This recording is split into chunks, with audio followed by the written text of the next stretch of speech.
अस्सलामुअलैकुम वरहमतुल्लाहि वबरकातुहू। दोस्तों, आज का जो टॉपिक है वो बहुत ही अहम है।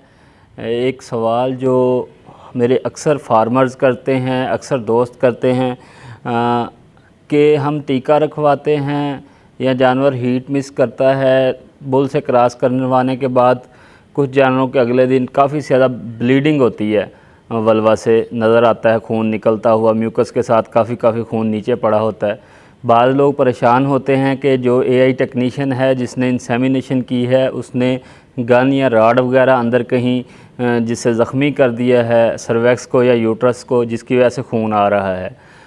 और कुछ लोग हैं वो ये समझते हैं कि हमारा जानवर शायद पहले से प्रेग्नेंट था और इस इंसेमिनेटर ने जो इंसेमिनेशन गलत की है, ये जानवर ने अबार्शन कर दी है। और कुछ लोग ये भी समझते हैं इसके बारे में कि जो जानवर है वो हामला हो गया है, कन्फर्म हो गया है। ऐसा कुछ भी नहीं है। इन तमाम बातों से इस ब्लीडिंग का कोई तल्लुक़ नहीं है। इसे पोस्ट ईस्ट्रस या मेट ईस्ट्रस ब्लीडिंग कहते हैं। जानवर जब हीट में आता है, ख़ास तौर पर ये जो क्रॉस ब्रीड एनिमल्स हैं या ये हमारे प्योर एनिमल्स हैं, इनमें मसला आता है। जो हमारे साहिवाल, चोलस्तानी या जो भैंस है उसमें ये मसला ना होने के बराबर है। होता क्या है, जब जानवर हीट में आता है ईस्ट्रोजन का लेवल ज़्यादा होता है। जब ईस्ट्रोजन का लेवल ज़्यादा होता है तो यूट्रस में तनाव आता है बहुत ज़्यादा। इसकी वजह से बाज़ औक़ात जो यूट्रस की अंदरूनी तह है, एंडोमेटीरियम है, उसमें से ब्लीडिंग हो जाती है, उसमें से खून निकल आता है थोड़ा बहुत, और कभी कभी ज़्यादा भी निकलता है।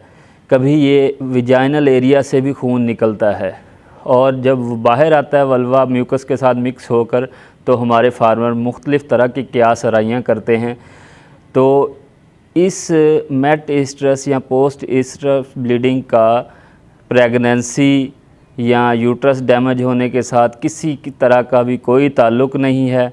तो आइंदा से अगर आपके जानवर के साथ ऐसा मामला पेश आए तो आप हरगिज़ परेशान ना हों, सुकून से रहें और इसे एक नॉर्मल चीज़ समझें। बाज़ लोग तो मैंने देखा है एआई टेक्नीशियंस या जो डॉक्टर इंसेमिनेशन करके जाता है उसके साथ लड़ना झगड़ना भी शुरू कर देते हैं। ऐसा हरगिज़ नहीं करना। ये एक अहम चीज़ है जो आपको पीछे तस्वीरों में भी नज़र आ रही है, ऐसी ब्लीडिंग होती है।